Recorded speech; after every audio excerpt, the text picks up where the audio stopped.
Hey, it's Renee from the Craft Table. Welcome to week 12 of our summer embroidery stitch along.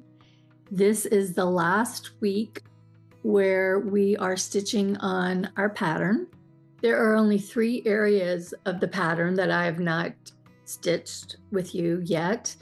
One is where we're going to be doing the back stitch, chain stitch, and the other 2 areas are straight stitches that have another name. And you may be wondering why I saved those to the last, because they're just straight stitches and there's nothing really complicated about it. It wasn't until I got to this week and I started doing my stitching and recording my stitching that I realized, and I was looking at the pattern to refresh my memory on what to call that one straight stitch. And that's when I realized that in between me designing the pattern originally and stitching up the sample for the cover, and then going back and editing the pattern for the stitch along, somewhere along in that process, I made the decision to just call them straight stitches on the pattern. And I had forgotten that I had done that. If I had remembered that I had just called them straight stitches on the actual pattern, then I would have just talked about them in the very first week.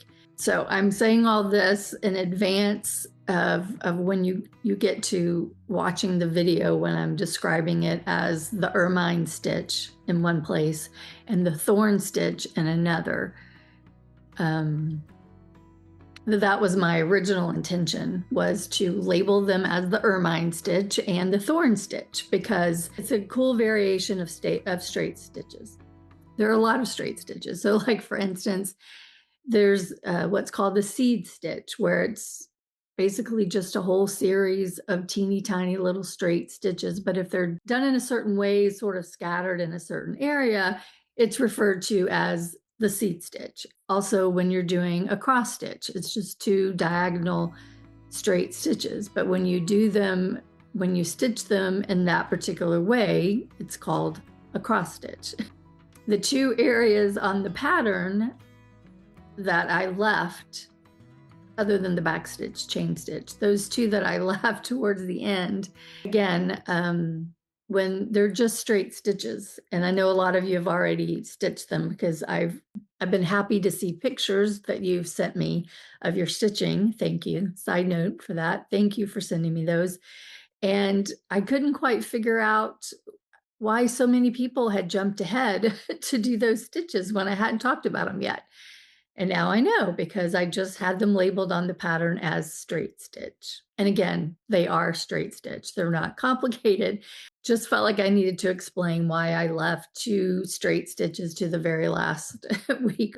The back stitch chain stitch, as you might imagine, combines the chain stitch with the back stitch. We are going to apply that to these 2 areas where the purple chain stitch is. If you skipped over the lesson on the chain stitch, or you need a refresher on how to do that, I recommend you watch that video first. The back stitch chain stitch consists of a foundation of chain stitches, which, as you can see, I've already done here in the purple. And then you go back in and you add a back stitch. You can do a contrasting thread color to give a really cool effect, or you can just use the same color for both stitches and it adds a little bit of extra depth and dimension. I'm going to bring my needle up from the back inside the second chain of my chain stitch, and I'm pulling that all the way to the front. And then I'm going to take a back stitch inside the first chain stitch, the previous chain stitch. So that is right here. And then, like the back stitch, again, if you have not done the back stitch, you might want to go watch that video as well.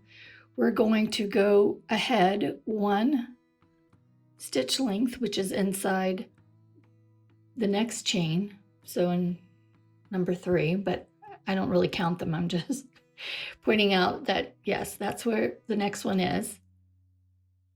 And then now I'm going to, like we do with all of our back stitches, I'm going to take a straight stitch backwards to where my previous stitch ended.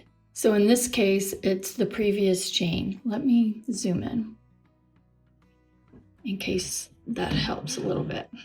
There we go. Hopefully that's not too close. And we're going to continue this process by going up a stitch, so inside the next chain, and then taking a back stitch into the previous chain. Let's do one more close up.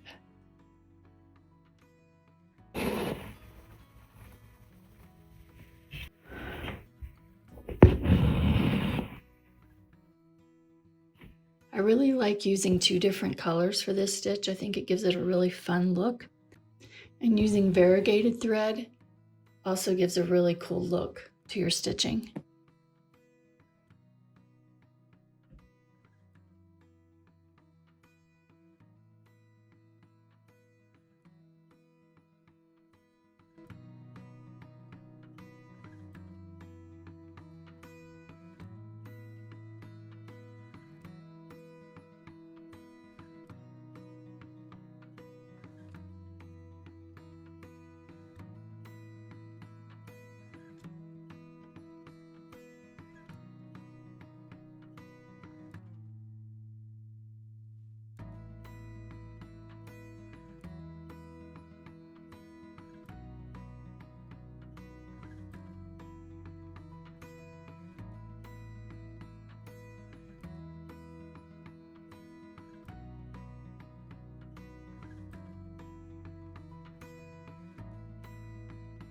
I've reached my last chain of the chain stitch.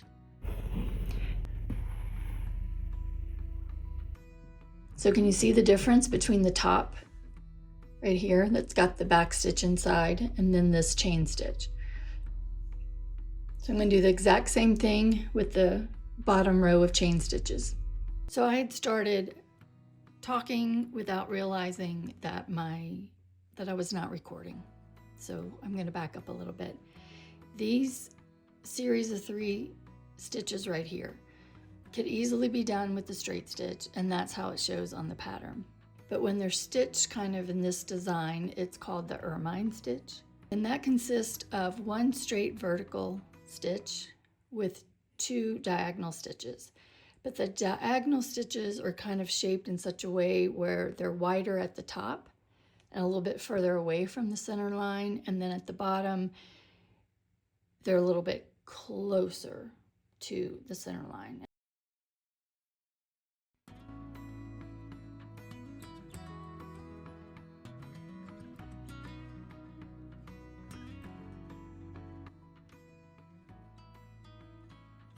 So again, just a series of straight stitches. So here we go. Vertical stitch right in the middle. And then 2 diagonal stitches, just following the lines that are already on the pattern.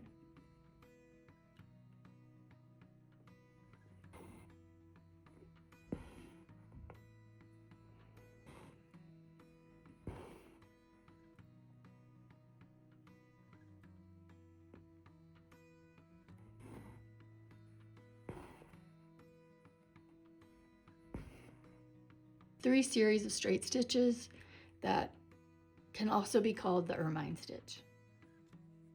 The same thing here and here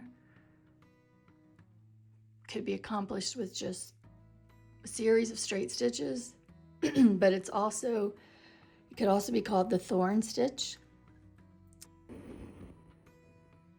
So I'm going to take 1 long stitch from bottom to top, the center part of that vein inside the leaf. And because the line curves just a little bit, I'm not going to pull it super tight. So what I'm going to do now is I'm going to stitch those 2 X's. But I'm going to do it in a way that it holds that curved line. So I'm coming up at the top left part of that X. And again, I'm not pulling it super tight because I want the that center line to curve a little bit. And I'm going to cross over with my needle to the base of that X and see how it's kind of close to the middle line, because the top part's a little bit wider than the bottom part.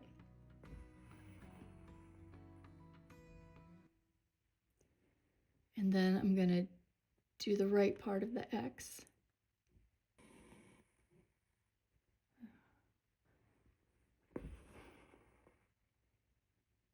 And see how it's holding my curved line in place. I'm going to do the same thing down here with that second X.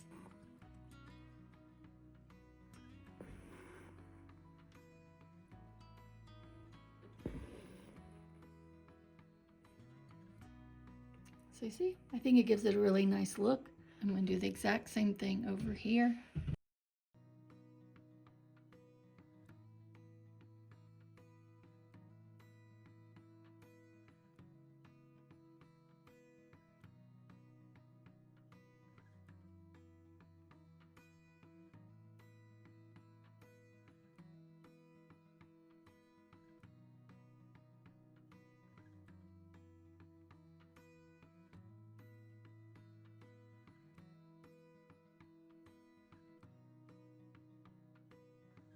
And I really like the organic look of the X's being a little different in their size and their angles.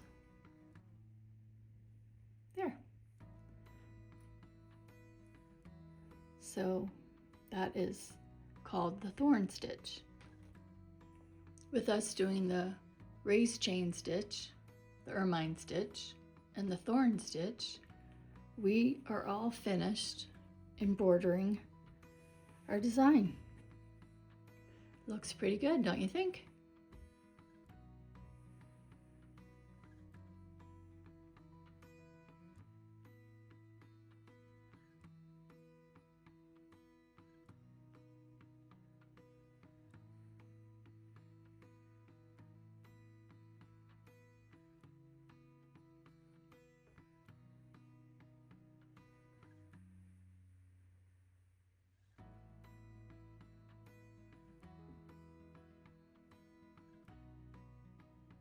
And with that, we are done embroidering our floral whimsy design. I'll be back next week to wrap things up. And until then, happy stitching.